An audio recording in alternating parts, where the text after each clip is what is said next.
I decided to jump on the bandwagon and do a video on if Amazon reselling is dead in 2026. Now, if Amazon reselling is dead in 2026, then why am I making between 35 to 45% ROI month over month on cost of goods sold, and the people that are in my community are doing similar numbers? Why is that the case? Now, either Amazon is dead or most people are just doing it wrong. So there's all this gloomy content out there about Amazon.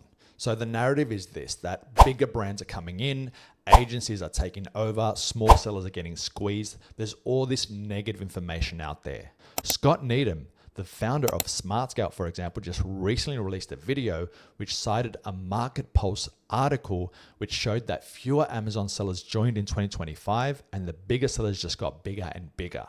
And that trend's been continuing. Then we have Corey Gannum, an Amazon influencer and seller that was doing real well who decided to just stop selling on Amazon altogether. Thomas Parkinson from Fast Track FBA and Jimmy Smith, Ask Jimmy, both did some very interesting videos on the topic as well. But guys, we got to keep things real. It's business. Whoever said that running a business was easy? Whoever said that being an entrepreneur is not hard? Now, there's high risk to it. Of course, starting a business is very risky, but there's also very high rewards when you make it. That's why a lot of people want to do it, but not a lot of people succeed. So most people just stick to their 9-to-5s. It's a risk to reward ratio. What's the risk and what's the reward? How do things play out? Now, more than 50% of businesses, regular businesses, fail after 5 years. Can you imagine trying to open up a restaurant with 3 to 6% margins? How do you do that when there's so much overhead and so many things you need to pay for? What if it doesn't do well? It gets real tough. But there are heaps of restaurants out there. Some people have obviously made it. Think about the Pareto distribution, 20 and 80. Most of the times when people join to sell on Amazon, 80% of them kind of fail. They don't make it, but 20% succeed. Now, the people that failed, the 80% that failed, may go on to start another business that might succeed. Or maybe someone else who started a business before starting Amazon, they failed at something else and they joined Amazon and they made Amazon work. It just depends on how you approach it, what you like, and if you enjoy the business model or not. So in this video, I'm going to discuss the things that you need to seriously consider in order to have a successful Amazon reselling business in 2026 and moving on. So what's affecting sellers in 2026? What issues are they having? Now, most of these issues are affecting newer sellers more than they are affecting experienced sellers, but still everyone's in this pool together. Now, ungating or being gated on a lot of brands is affecting a lot of sellers. It's tough, I get it. You look at a list of products, a list of ASINs, and you see that on most of them you're gated. Now, if you have a tool like Astro Advanced Analytics, you can just do a simple gate check on thousands upon thousands of ASINs and see in a very short amount of time exactly which ASINs you can sell and which ones you cannot sell.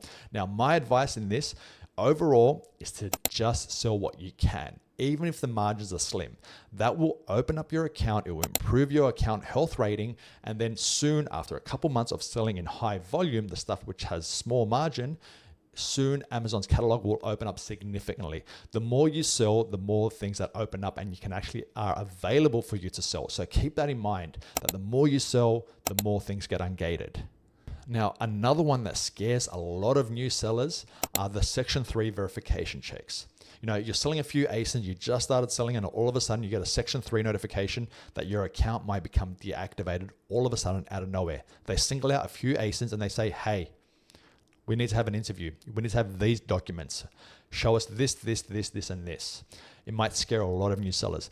Just understand, when you sell on Amazon, you have to do things legitimately. You can't run around like a cowboy buying things from unknown brands and unknown, manufacturers in China or whichever country, random country, and just selling them on Amazon. No, you can't do that.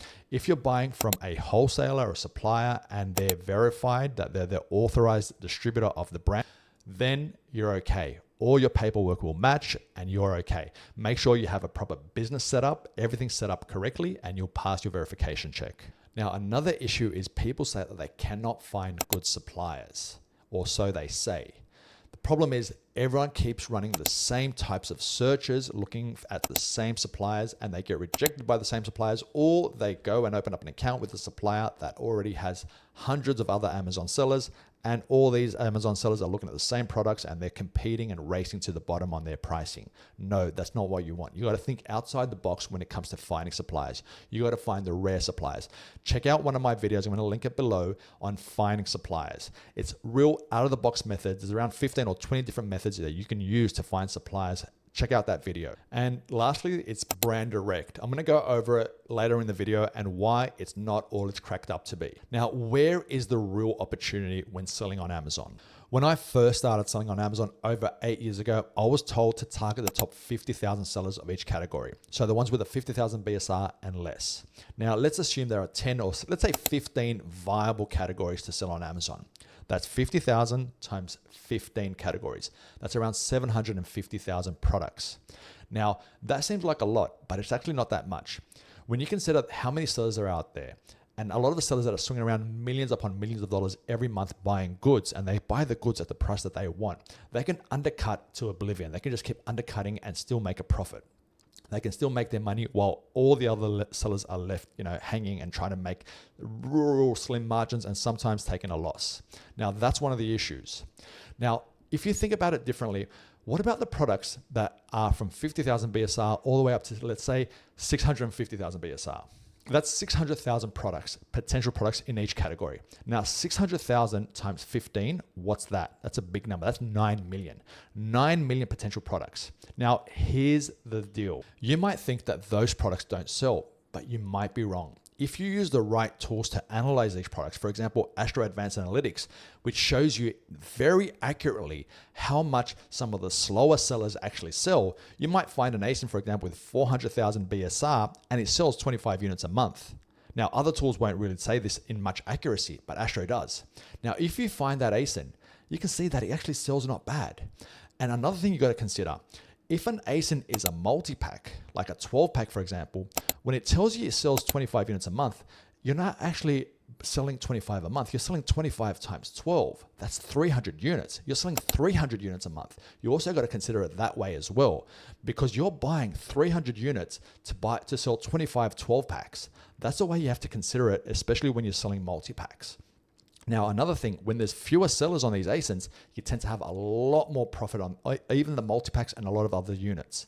Now, another example, you might find an ASIN that you buy for $40 and you sell it for $90. They do exist, trust me. Now, that ASIN might have $25 worth of profit. Okay, great. We have some numbers. We have $25 worth of profit, 10 units a month. Okay, 10 units a month is not a lot. I get that. But when it's $25 profit, that's $250 profit per month. What if you were to find another 50 ASINs that meet that type of criteria? 50 ASINs.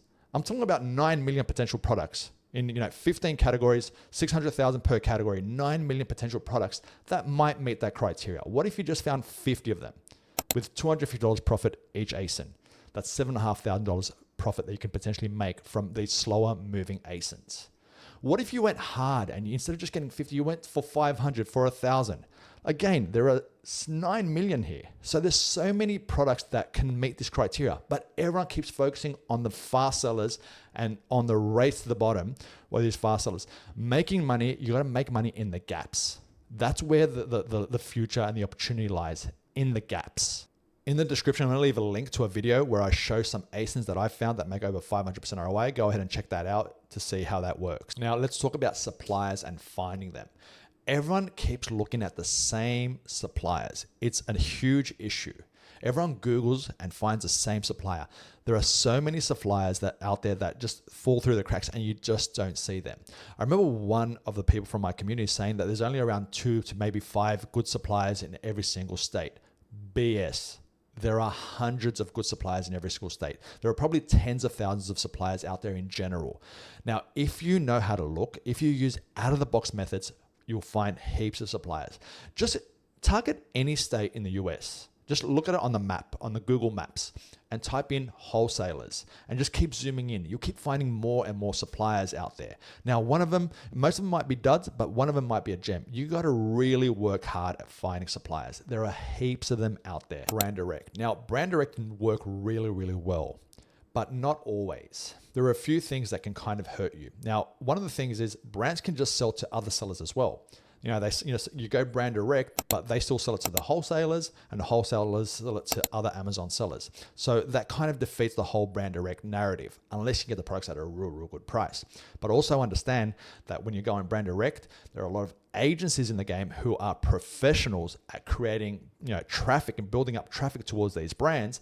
And then a lot of these brands will want to go exclusive with just that one agency, and they'll try to limit all the other Amazon sellers from selling those products. So that's another thing you got to consider when you're trying to go brand direct. Also, sometimes the brand just want to take the whole business in-house. They say, hey, we'll hire someone, we'll pay them X amount of dollars, and they can just run the whole Amazon side of things for us. So that happens as well. But a lot of times these types of tasks and things fail.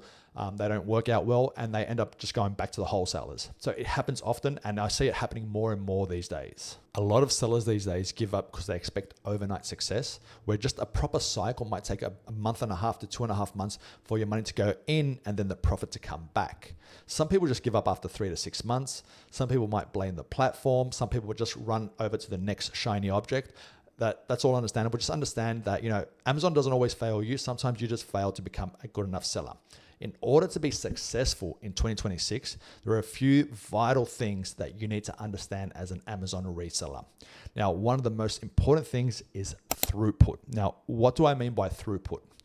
I mean going through as many good ASINs as possible in the smallest amount of time possible. If you're using 2018 methods to go through ASINs, taking weeks upon weeks to analyze, for example, 10,000 ASINs, then you're not going to do it well. You're either going to miss a lot of opportunities, or you're going to just buy crap. But if you were to use, for example, Astro Advanced Analytics, a tool which has hundreds of data points per ASIN, which scores and values the data points, so you can understand in an instant if you're looking at a good ASIN or not. What ends up happening? Those 10,000 ASINs, you can analyze them in as little as half an hour. What if you analyze 10,000 ASINs every single hour? Can you imagine how many different ASINs you'll find? How many potentially profitable products you'll find?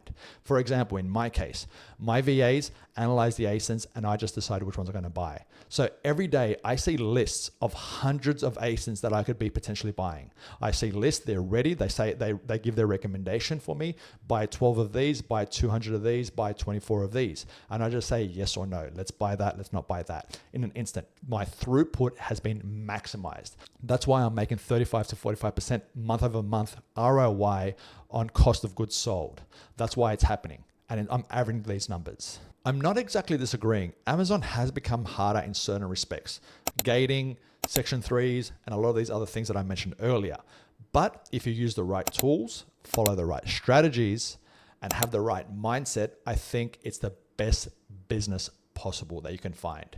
I consider it like an investment product. You invest a few $1,000s or whatever amount you wish to invest into the goods, and then you get your monthly return. There's a bit of work, but you get your monthly return. You just have to have the right mindset, the right tools, the right ethics, and the right approach to this whole business. If you like this video, please like and subscribe. If you have any questions, leave them in the comment section below. If you disagree with anything I said, again, please leave that in the comment section below. If you want to join my community of sellers, my Telegram link is in the description below.